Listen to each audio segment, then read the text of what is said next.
Algunas escenas de este programa han sido recreadas.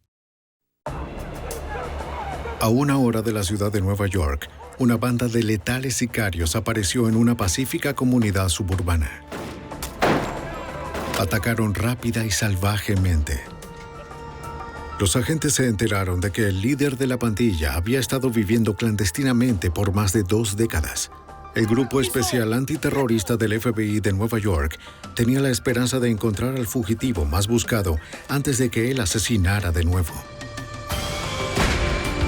La evidencia se acumula, no tienen sospechosos evidentes. El centro de comercio es bombardeado. Ted Kaczynski es arrestado. Fugitivo a un prófugo.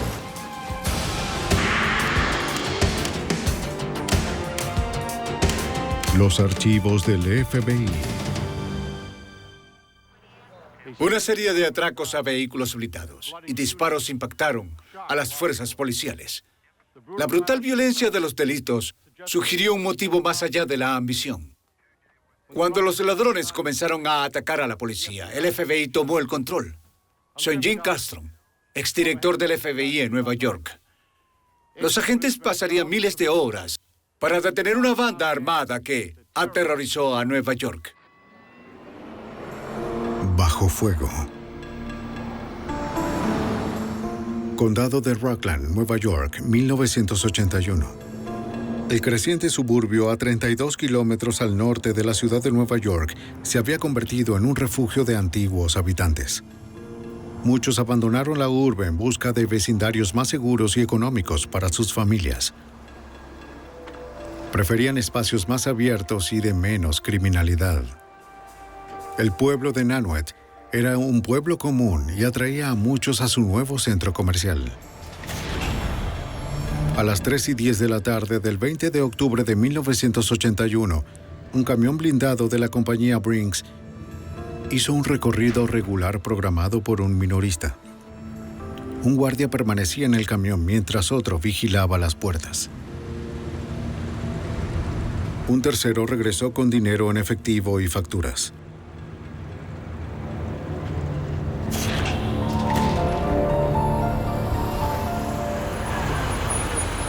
De pronto, una banda de hombres enmascarados irrumpió de una furgoneta roja. Un guardia recibió un disparo en la garganta y el otro en el brazo. Luego, los sicarios apuntaron al conductor. Él disparó en defensa, pero el tiroteo de los asaltantes fue abrumador. Un guardia logró montarse en la parte trasera del camión para protegerse. ¡Apúrate! ¡Vamos! ¡Apúrate! ¡Apúrate! ¡Muévanse! ¡Vamos! ¡Pronto! ¡Apúrense! ¡Vamos! ¡Apúrense! ¡Vamos!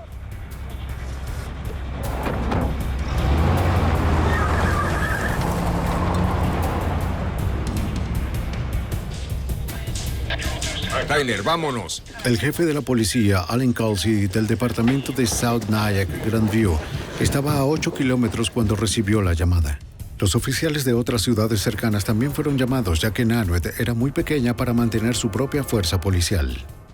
En octubre de 1981, cuando el caso Brinks ocurrió, fue un evento extremadamente impactante para toda el área del condado de Rockland, para la comunidad de Nyack, para la comunidad de Clarkstown. Fue algo que nunca esperaban ver.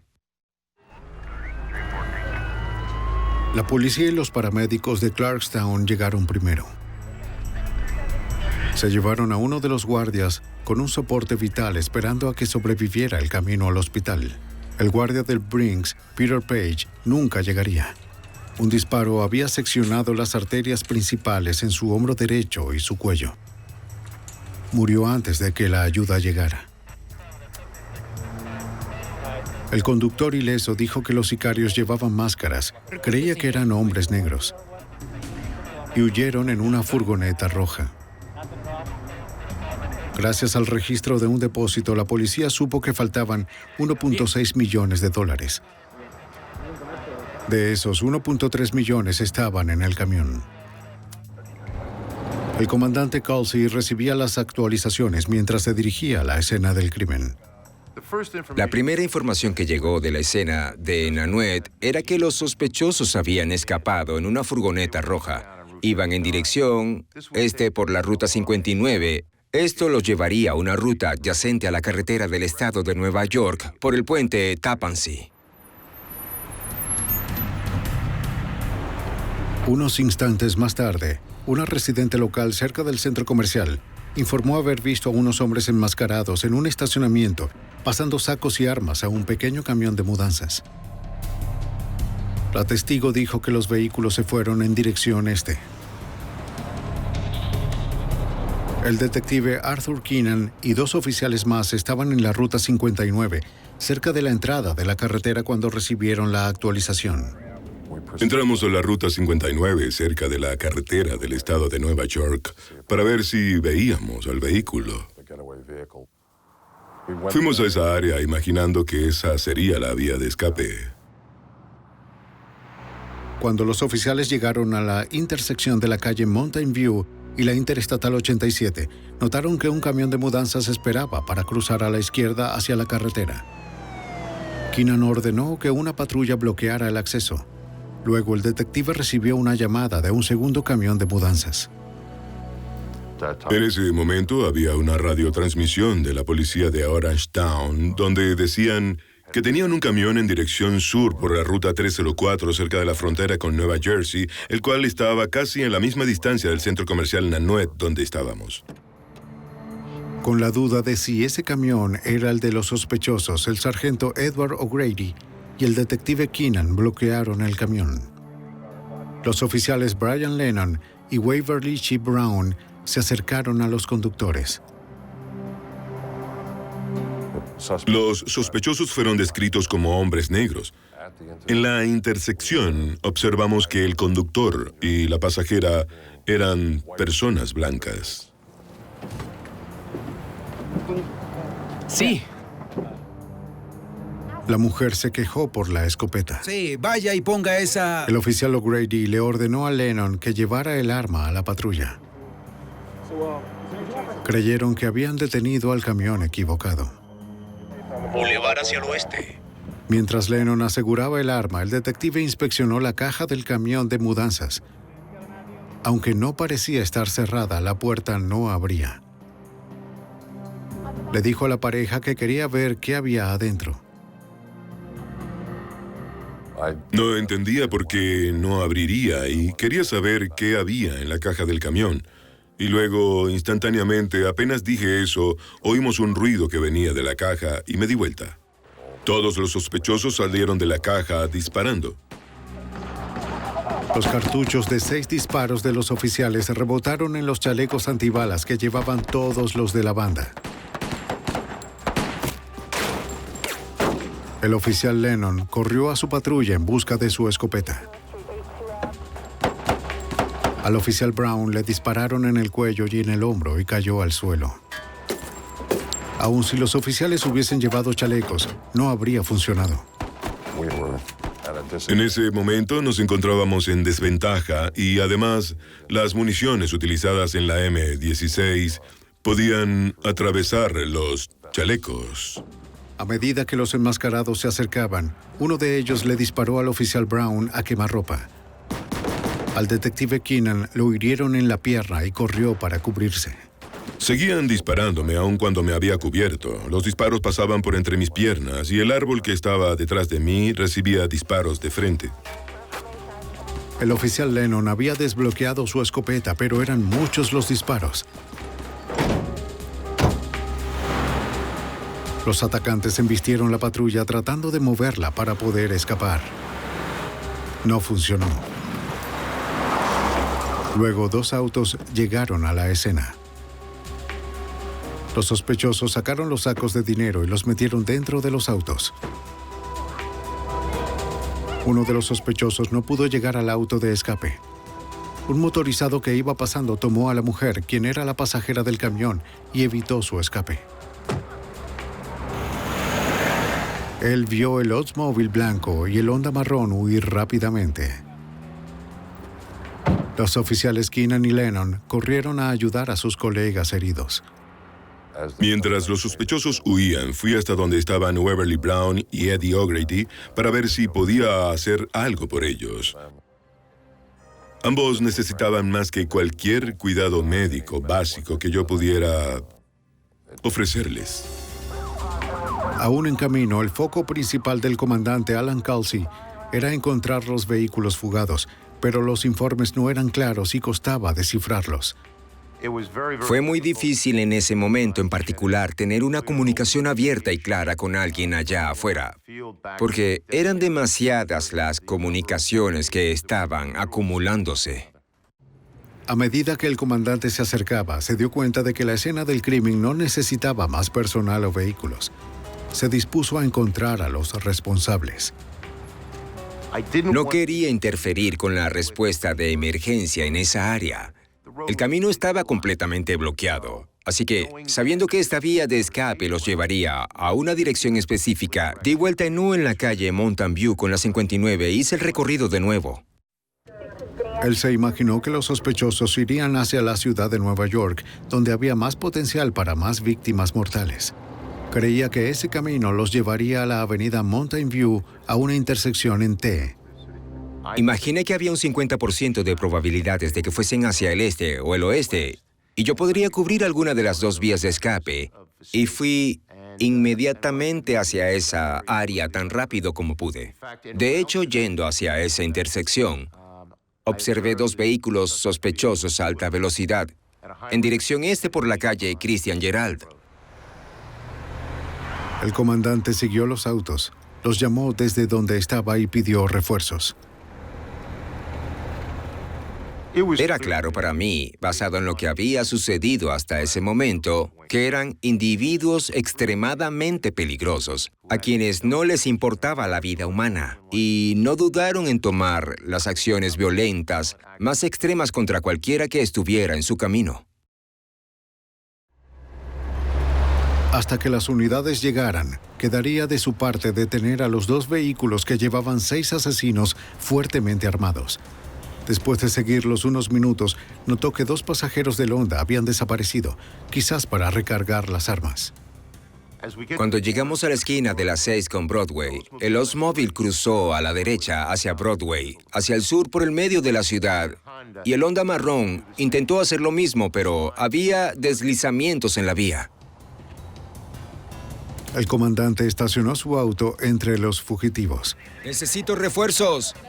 Sacó su arma y siguió pidiendo refuerzos, con la intención de que su voz fuese escuchada entre tantas llamadas simultáneas.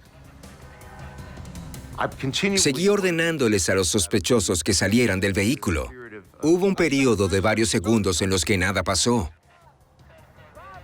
Y luego las puertas se abrieron y veo a una mujer poner sus pies sobre el suelo, pero seguía sentada en el asiento delantero del auto. ¡Voltéate! ¡Déjame! El comandante repitió sus órdenes para que salieran del vehículo con las manos arriba. La mujer empezó a buscar detrás del asiento, quizás un arma. ¡Ya, voltéate, ahora! ¡Vamos! Luego el copiloto caminó hacia el oficial y llevaba un chaleco antibalas. ¡Voltéate, voltéate! A pesar de mis repetidas órdenes, uno de los sospechosos venía caminando hacia mí. La mujer estaba intentando alcanzar algo, lo cual asumí inmediatamente que se trataba de un arma. El comandante estaba solo y ninguno de los sospechosos obedecía sus órdenes. Él volvió a hacer un llamado desesperado por refuerzos. ¡Conductor! ¡Conductor!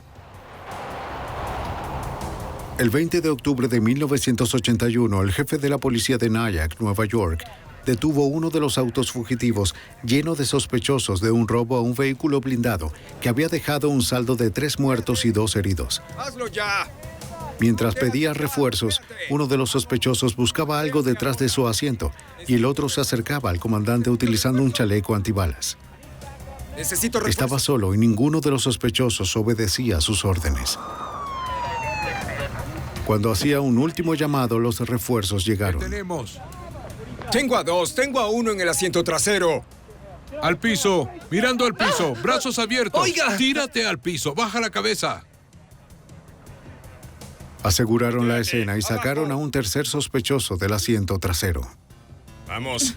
La policía creía que había sido un centinela para los otros dos, pero estaba herido y tiró su arma cuando el auto fugitivo perdió el control. La policía revisó el auto. En el maletero encontraron sacos con más de $1 millón. Debajo del asiento delantero encontraron una pistola 9 milímetros cargada, el arma que la mujer tanto buscaba. Miles asistieron al funeral de los oficiales asesinados en el tiroteo del 20 de octubre. La comunidad entera compartió la tristeza del detective Arthur Keenan por la pérdida de sus colegas. La muerte de mis dos amigos, Brown y O'Grady, definitivamente afectó mi vida. Cuando estás en una pequeña comunidad, en un pequeño departamento de policías como ese, compartes en cada boda, en cada bautizo, cada barbacoa y cosas por el estilo, se convierten en una segunda familia. Así que fue muy devastador para mí perder dos buenos amigos. Los 4 sospechosos, incluida la mujer capturada en el automóvil, guardaron silencio mientras comparecían ante el ayuntamiento de Nyack. La policía no tenía forma de saber cuántos más estaban en libertad. La comunidad de fuerzas policiales del condado de Rockland fue tomado por sorpresa por la secuencia y magnitud de los eventos. Era un pequeño grupo de agresores que vino al condado de Rockland para robar este camión de Brinks y se trató de una magnitud, una seriedad y una potencia que jamás se había visto en ninguna parte por las fuerzas policiales aquí. Si la policía de Nyack no estaba acostumbrada a ese tipo de violencia, a 48 kilómetros al sur de la ciudad de Nueva York, el FBI y la policía de la ciudad de Nueva York ciertamente sí lo estaban. El Grupo Especial Antiterrorista Conjunto de Nueva York ya había estado investigando una serie de robos de vehículos blindados ejecutados de forma similar a lo largo de la región. El exagente especial Lou Vesey era parte de ese equipo. Creía que el robo en Nyack estaba vinculado con otros robos. La gente que robó en Nyack tenía que estar involucrada con otros delitos, porque el modus operandi era exactamente el mismo. Los blancos conducían los vehículos, los negros ejecutaban los robos. Las armas utilizadas eran idénticas a las armas que habían sido utilizadas en otros robos que estuvimos observando. Así que no había duda para nadie de que esto era al menos un acto del mismo grupo. Los sospechosos fueron procesados en la cárcel del condado de Rockland. Cuando les preguntaron sus nombres, todos dijeron sus sobrenombres menos una. Judy Clark, detenida en el auto fugitivo, no era una extraña para el FBI. Para los agentes era conocida por ser miembro del Weather Underground, un grupo radical involucrado en muchos robos violentos y atentados en los 60s y 70s. Por el robo del Brinks, sería sentenciada a 75 años de cárcel. El agente especial Lou Vesey era un experto en el tema del Weather Underground. Reconocí inmediatamente a Judy Clark, quien había estado bajo investigación previamente por ser una posible terrorista. Estaba la otra chica también que me pareció conocida. El agente Vesey sospechaba que la mujer detenida en la alcabala era Kathy Budin, otro miembro del Weather Underground. El chequeo de las huellas dactilares lo confirmó. Budin se declaró culpable y fue condenada a 20 años de cárcel por actuar como señuelo en el camión de mudanzas. Descubrieron que uno de los hombres era David Gilbert, el concubino de Budin. También era integrante del Weather Underground. Recibió una condena de 75 años de cárcel. Sam Brown, herido en el auto fugitivo, era aliado del Ejército de Liberación Negro, otro grupo militante. Como Gilbert y Clark, Brown fue condenado a 75 años de cárcel. 4 miembros de la banda estaban tras las rejas. Por las declaraciones de los sobrevivientes, los agentes estimaron que unos 7 más estaban en las calles. El agente especial Ken Maxwell se unió a la investigación para ayudar a determinar quiénes eran y dónde estaban los fugitivos restantes. Una nueva pista ofrecía posibilidades. El segundo auto fugitivo fue encontrado a unos cuantos kilómetros de distancia. El Oldsmobile estaba en el condado de Westchester, volcado y abandonado. Dentro había un gran charco de sangre que indicaba que quien lo abandonó resultó herido durante los disparos. Los agentes inspeccionaron los hospitales locales en busca de víctimas por disparos. No encontraron ningún paciente del que no se supiera su paradero el día del tiroteo. Otros casos de atentados. El Oldsmobile era de una mujer que vivía en un departamento de la calle Prospect, en East Orange, Nueva Jersey. Sospechaban que los fugitivos armados se habían refugiado allí. Los agentes obtuvieron la orden de allanamiento. FBI, orden de allanamiento. No encontraron a nadie y comenzaron a revisar el departamento. La ubicación en East Orange, Nueva Jersey, fue un tesoro de pruebas escondido. Era lo que comúnmente llamamos escondite. Dentro de ese escondite, la Policía Estatal de Nueva Jersey y el FBI hallaron una cantidad enorme de pruebas documentales indicando otros escondites, otros vehículos utilizados por estos sujetos y también fotografías y otras formas de identificación que empezaron a revelar el misterio de quién estaba involucrado. Los investigadores descubrieron un nombre clave en los recibos de alquiler. Se trataba del nombre legal de la arrendataria, Marilyn Jean Buck. El FBI conocía su nombre y su historia. Era una conocida operante del Ejército de Liberación Negro y su única miembro blanca. Marilyn Buck tenía una larga historia de involucramiento con políticos radicales. Al momento del robo era una fugitiva que había estado clandestina y que era solicitada por cargos con armas. ¿Qué es eso? Los agentes también encontraron un manual de fabricación de bombas, diagramas de 6 comisarías y una lista negra con los nombres de líderes civiles y comerciales. También hallaron más identificaciones falsas, disfraces, una escopeta, 2 pistolas 9 milímetros y municiones. Un libro de contabilidad con notas detalles hechas a mano por Marilyn Buck revelaron las actividades ilícitas del grupo. En él enumeraba fechas y gastos de alquileres de autos, armas, municiones y drogas ilegales. Mientras los investigadores examinaban las pruebas, comenzaron a encontrar un problema que los atormentaría a lo largo de este complejo caso, según el agente Lou Visey. Creo que la verdadera dificultad era la gran cantidad de información y pruebas. Muchas pruebas de diversas escenas del crimen. Los individuos que siempre usaban sobrenombres, identificación falsa, tenían escondites. Tenías que descifrar quién era quién. Esta era la misma persona, pero con nombre diferente, aunque con la misma descripción física, pero en otro escondite. Era un rompecabezas gigantes y algunas veces parecía que no tenías todas las piezas. Los agentes aún no sabían quién estaba involucrado, dónde estaban o por qué lo hicieron. Señor Brown, Para obtener respuestas, el FBI tuvo que utilizar un testigo cooperante. Buscaron a Sam Brown en la cárcel de Otisville, el atacante detenido después de la captura del auto. Era un cómplice de bajo nivel del Ejército de Liberación Negro. Brown cooperaba con la esperanza de que le redujeran la condena. Sam Brown fue el único que decidió hablar con los investigadores y realmente fue un gran comienzo. Él fue el que nos dio los nombres y estos fueron el punto de partida de la investigación para conocer el resto.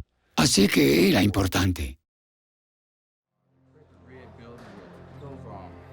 El nombre más valioso que Brown suministró fue el del genio detrás del robo armado, Matulu Shakur. Shakur era un conocido militante, el líder del Ejército de Liberación Negro y uno de los miembros del más alto rango de la banda, quienes entre ellos se llamaban La Familia. Si te paran... La familia era un grupo de unos 12 terroristas, básicamente conformado por miembros del grupo Weather Underground y el Ejército de Liberación Negro. Su asociación formal era noticia para el agente Maxwell.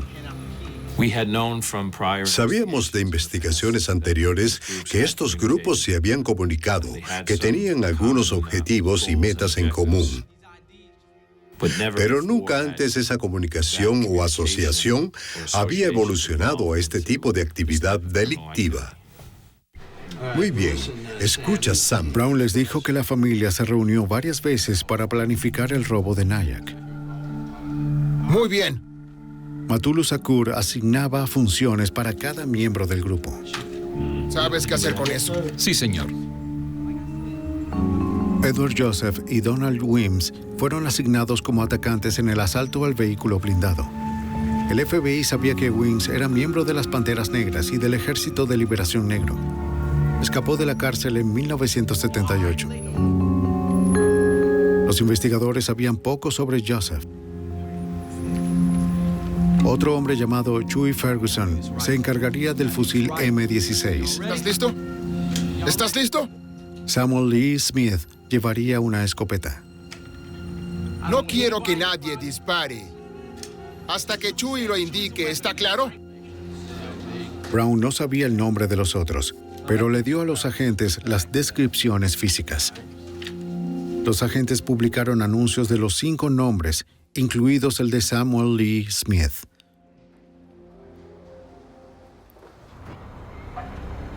En Queens, los detectives de homicidios iban camino a la última dirección conocida de Smith. En un escondite habían encontrado una placa bajo su nombre. Cuando uno de los detectives conducía por la calle de Smith, pasó un conductor que encajaba con la descripción del sospechoso. El detective llamó por una unidad identificada para detenerlo. Cuando el hombre escuchó la sirena, huyó.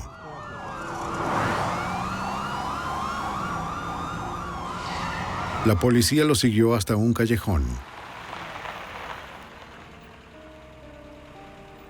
¡Ponga las manos en la ventana! ¡Salga del auto! Use su mano izquierda para abrir la puerta. ¡Vamos! ¡Salga del vehículo! Mantenga las manos donde pueda. Por tercera vez, como en muchos otros días, un miembro armado de la familia le disparó a oficiales uniformados.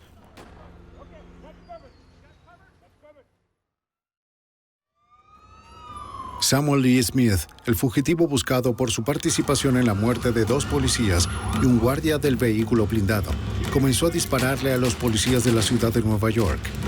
El enfrentamiento no duró mucho. Fue abatido por los disparos de los oficiales. Smith era el 5º miembro del grupo terrorista La Familia, que desaparecía de las calles de la ciudad. Otros 7 seguían libres, con casi $1 millón en efectivo robados a un faltante. Quiero que todos quiero que sepan todo sobre el asunto. A partir de un dato de Sam Brown, un miembro de la banda ya en custodia, la policía investigó en un vecindario del Bronx por otro sospechoso llamado Donald Wims. El agente especial Ken Maxwell recalca que Brown sabía muy poco sobre Wims. Brown nos había dado una descripción general de un vecindario en el Bronx donde había conocido a este individuo que encajaba con la descripción de Wims. Mi compañero y yo, después de un proceso de eliminación y un montón de trabajo preliminar, identificamos un edificio que podía ser el lugar del que Brown hablaba. Los detectives inspeccionaron el vecindario con la esperanza de que alguien conociera a Wims y revelara su dirección. Tuvieron suerte. Un vecino llevó a la policía hasta su departamento. Les dijo que Wims estaba arriba en ese momento. Los detectives pidieron refuerzos. Como cada encuentro con estos terroristas terminaba en disparos, se prepararon para lo peor. Rápidamente entraron al edificio con una orden y un equipo SWAT. Tenemos que protegernos. No tenían idea si Wims estaba solo o si estaba armado.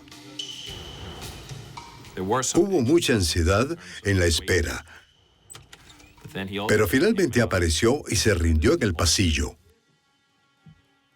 En su departamento, sin embargo, encontramos varias armas, una máscara antigás, un chaleco antibalas y suficientes municiones para emprender una batalla con un pequeño ejército. Weems era el único miembro de la familia que se encontraba ahí. Fue acusado con cargos federales y declarado culpable de robo y asesinato en segundo grado. Fue condenado a 75 años de cárcel. Aunque 6 miembros de la familia ya estaban bajo custodia, el líder del grupo, Matulu Shakur, seguía en las calles. Una vez más, el informante cooperante Sam Brown les proporcionó una pista a los agentes. Él creía que Matulu Shakur podía ser hallado en Harlem, en la clínica de acupuntura que Shakur había fundado. El FBI y la policía de la ciudad de Nueva York fijaron vigilancia 24 horas en la clínica. Utilizamos agentes y detectives de diferentes orígenes étnicos para poder mezclarnos lo mejor posible en ciertos vecindarios. Sabíamos por la experiencia y también por el reconocimiento de la inteligencia y versatilidad de este grupo que teníamos que ser particularmente discretos en la vigilancia de estos individuos. Los agentes vigilaron y escucharon durante meses. Aunque Shakur nunca apareció, notaron que otros entraban y salían con frecuencia. Los agentes creían que eventualmente ellos los llevarían hasta Shakur.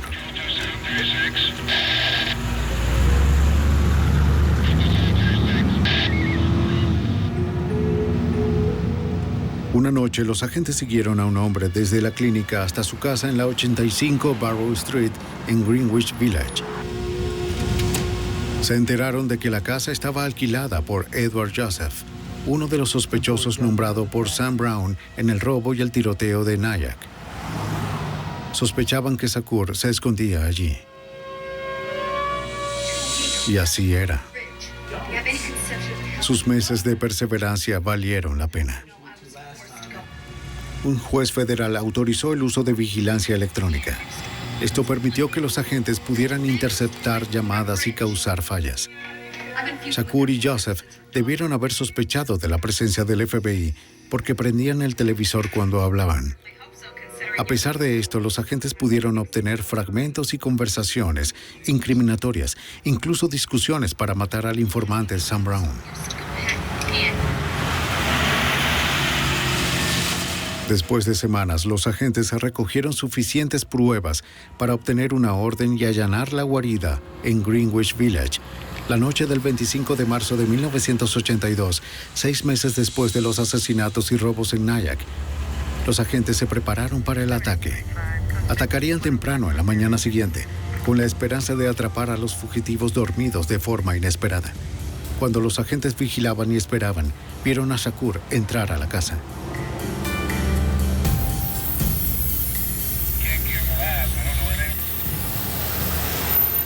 Al amanecer, 2 equipos SWAT llegaron. Un equipo entró por la puerta frontal y el otro cubrió la salida de emergencia trasera. ¡Despejado! Detuvieron a 2 hombres, Chuy Ferguson y Edward Joseph, ambos participantes del ataque de Nyack. Manos atrás. Su líder, Matulu Shakur, no estaba por ninguna parte. De alguna manera había escapado durante la noche pasando la vigilancia.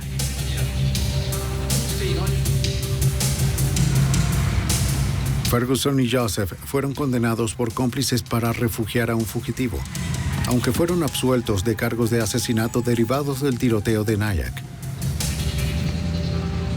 Ambos fueron condenados a 12 años de cárcel. El 23 de julio de 1982, casi un año después del asesinato de 2 oficiales y un guardia en el robo del Brinks, Matulu Shakur fue añadido a la lista de los 10 más buscados del FBI. Encontrar al líder de la banda responsable de 3 asesinatos a sangre fría ahora se convertiría en una prioridad para cada oficina del FBI en todo el país. ¡Vamos! ¡Rápido! ¡Rápido! Casi un año después del robo del Brinks y un tiroteo con la policía, los agentes del FBI de todo el país continuaron la búsqueda de la mente maestra detrás del robo del $1.000.000. Matulu Shakur, líder del grupo terrorista llamado La Familia, había sido añadido a la lista de los 10 fugitivos más buscados del FBI. Shakur y al menos otros 3 seguían en libertad. En el verano de 1982, un agente de la ciudad de Nueva York viajó a Georgia para entrevistar a un miembro de la familia que había sido detenido por otro robo a un banco. Tyrone Rison ofreció su colaboración a cambio de una condena menos severa del estado de Georgia. Aunque afirmó que no estuvo presente en el robo del vehículo blindado en Nyack, Nueva York, confesó haber ayudado a planificar el trabajo que dejó a 2 policías y al guardia del Brinks sin vida.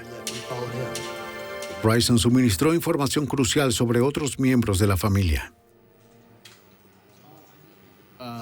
Rison no era solo un miembro de la familia, era un miembro muy importante.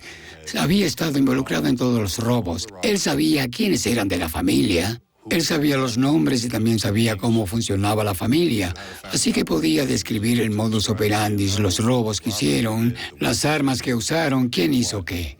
Nuestros miradores, más o menos. Rison le dijo a la gente cómo los miembros pudieron obtener tantos nombres. El prisionero explicó que una gerente de una tienda de ropa para niños en Manhattan era clave para obtener las identificaciones falsas. La gerente recogía la información de las licencias cada vez que un cliente pagaba con cheque. Ya que el estado de Nueva York no exigía una foto a principios de los 80, un impostor solicitaba la información del Departamento de Vehículos Motorizados, alegando que había perdido su licencia. Luego, el departamento emitiría un duplicado inmediatamente. Rison también le describió al agente especial Maxwell las razones del grupo. Ellos llamaban expropiaciones a estos robos que eran casi actos de guerra. Y uno de sus miembros, elocuente o no tan elocuentemente, comentó una vez: en la guerra la gente resulta herida.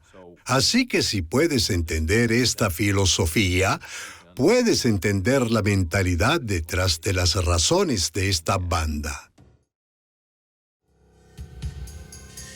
La información de Rison ayudó a los agentes a entender más sobre los trabajos internos de la banda. Pero para el otoño de 1984, 3 años después del robo del Brinks y del asesinato triple, 3 fugitivos aún eludían al FBI, incluido el líder Matulu Shakur, Marilyn Beck y Susan Rosenberg. A pesar de esto, el tiempo estuvo a favor del FBI. Cuanto más corrían los fugitivos, más posibilidades había de que se equivocaran.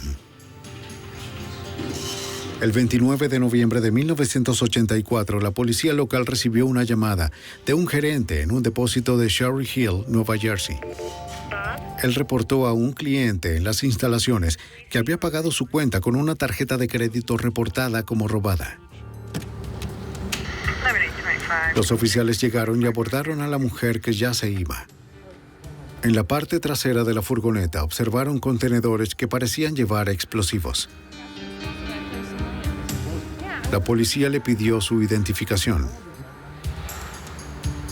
Cuando ella fue a buscar su cartera debajo del asiento, los cautelosos oficiales la detuvieron. Querían que mantuviera sus manos en un lugar visible. Dentro de su cartera encontraron un arma. La pusieron bajo arresto. Cuando la revisaron, la policía supo que se trataba de Susan Rosenberg, miembro de la familia solicitada por el robo del Brinks y el tiroteo. Los investigadores consiguieron una orden judicial para la furgoneta. Dentro de las cajas habían 290 kilos de explosivos y 14 armas. La furgoneta estaba registrada en el estado de Nueva York a nombre de una mujer llamada Louise Harman. Los agentes descubrieron que su nombre y dirección habían sido falsificados. Hay una etiqueta allí. Cuando los técnicos forenses revisaban el vehículo de Rosenberg, vieron una etiqueta en la puerta de un taller de reparación en Connecticut. Los agentes localizaron el taller de reparación New Haven, donde estuvo el vehículo. Esperaban que el propietario recordara quiénes le llevaron la furgoneta. Le mostraron varias fotos de las mujeres que estaban vinculadas a la familia. El hombre identificó a Marlene Jane Back, una de las dos fugitivas del robo del Brinks y el tiroteo. Si bien Back no usó su verdadero nombre en los papeles del vehículo, había registrado una dirección en Dobbs Ferry, Nueva York, en la factura del taller. Los agentes siguieron la pista. Concluyeron que Back estaba en Dobbs Ferry y fijaron vigilancia, pero los eludió durante meses. Luego, el 11 de mayo de 1985, finalmente la abordaron fuera de una cafetería y la pusieron bajo arresto. Back negó conocer a Matulu Shakur o tener vínculos con el robo del Brinks y el tiroteo 4 años atrás. Dentro del bolso. Manos atrás. Pero un juicio federal demostraría lo contrario. Back fue condenada a 50 años de cárcel sin libertad condicional. Resultó ser muy importante en la planificación de los robos y en la adquisición de las armas. Muchas de las armas que tenían las obtuvo en exposiciones de armas en Texas, comprándolas bajo nombres falsos. Ahora solo un sospechoso conocido en el robo y el tiroteo de Nyack faltaba: el líder terrorista Matulu Shakur. ¿Llegaste a ver a alguien con él? Los agentes revisaron un departamento en Baltimore alquilado por Back, pensando en conseguir alguna pista que los llevara a su paradero. Encontraron materiales para hacer documentos de identidad falsos, pelucas para disfrazarse,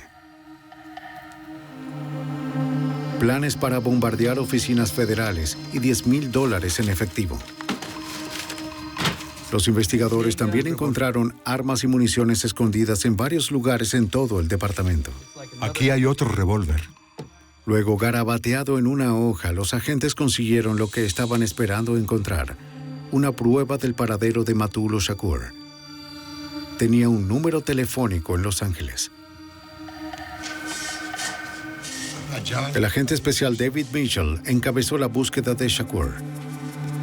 Contactó a la oficina local del FBI en Los Ángeles para solicitar que los agentes siguieran la pista. El agente especial Dana Engels de la oficina de Los Ángeles me notificó que había entrevistado a un individuo que había indicado que Shakur había estado viviendo en Los Ángeles. Shakur había evadido a las autoridades en una persecución nacional por más de 5 años. Los agentes esperaban esta vez poder acorralarlo y acabar con el líder de la banda terrorista responsable del asesinato de 2 policías y un guardia del vehículo blindado. El FBI y la policía del estado de Nueva York estaban cercando a Matulu Shakur, el delincuente elusivo, considerado como el cerebro del mortal robo del Brinks y del tiroteo. Tú me entiendes, ¿no? El agente especial David Mitchell rastreó a Shakur hasta Los Ángeles, donde el líder terrorista permanecía un paso adelante. Había muchos desafíos. Shakur estaba trabajando con un grupo de personas que estaban de acuerdo entre sí, tenían una red de apoyo y todos los investigadores designados tenían dificultades para lograr que los individuos cooperaran. Después de muchas semanas, los investigadores finalmente convencieron a un informante para que les dijera lo que sabían sobre el paradero del fugitivo. Este indicó que no sabía dónde se escondía Shakur, pero identificó a un hombre llamado Chapman, quien era cercano a Shakur.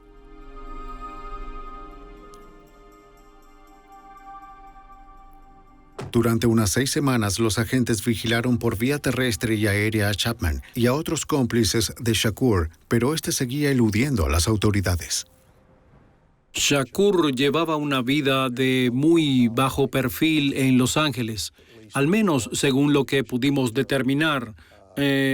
no frecuentaba ningún lugar o área donde pudiera ser identificado y sabíamos poco de su actividad en ese momento.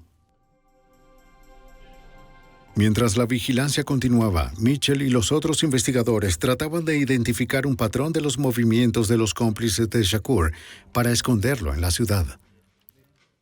Reexaminaron los registros de alquiler del departamento y otros documentos, pero no encontraron mucho.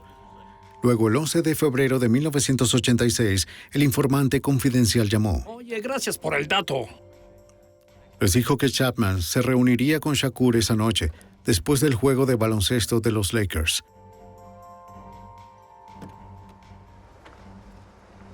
Los investigadores ubicaron su auto y esperaron a que saliera del juego.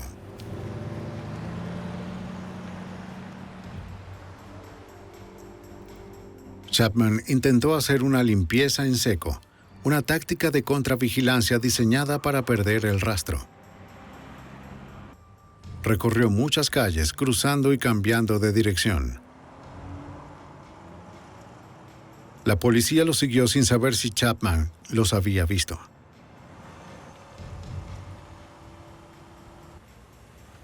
Cuando Chapman llegó a su destino, el equipo de Mitchell se estacionó cerca. Chapman se acercó a un hombre y ellos creyeron que era Shakur.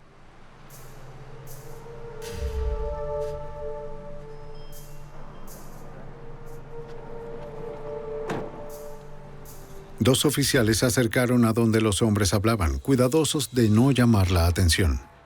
Cuando Shakur los vio, salió corriendo.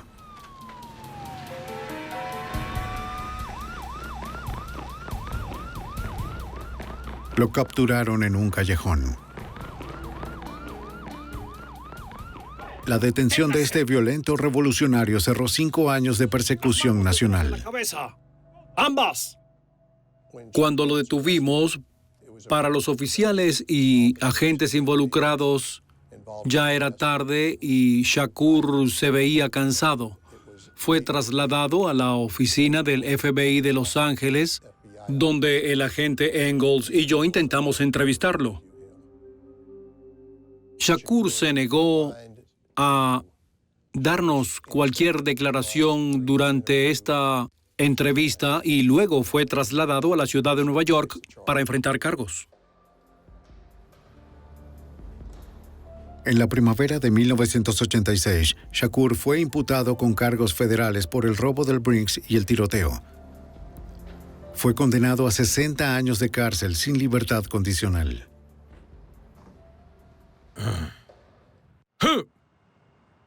Los oficiales sobrevivientes de ese terrorífico día en Nyack, Nueva York, quedaron aliviados con la captura y condena de Shakur. Pero para el jefe de la policía de South Nyack, Allen Colsey, el recuerdo de esa pérdida siempre estaría con ellos. Eddie O'Grady y el oficial Brown, Chip Brown, como le decíamos, eran miembros de la comunidad de Nyack. Eran de la escuela distrital de Nyack. Trabajaban en esto antes que yo y, de hecho, de alguna forma me trajeron y me introdujeron en la comunidad.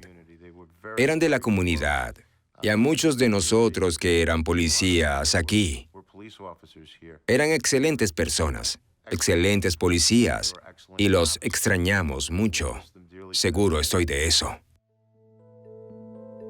En Nyack, Nueva York, se erigió un monumento para conmemorar a los oficiales caídos. Los colegas sobrevivientes han encontrado consuelo sabiendo que las lecciones aprendidas del tiroteo de Nyack trajeron una vida segura tanto para los ciudadanos como para los oficiales en las calles. No digamos que murieron en vano, pero que su último sacrificio identificó un problema nacional. Creo que sus sacrificios y sus trágicas muertes ciertamente develaron una red nacional de terroristas internos, hasta ahora desconocida, y, en esencia, evitó la pérdida de vidas de otros.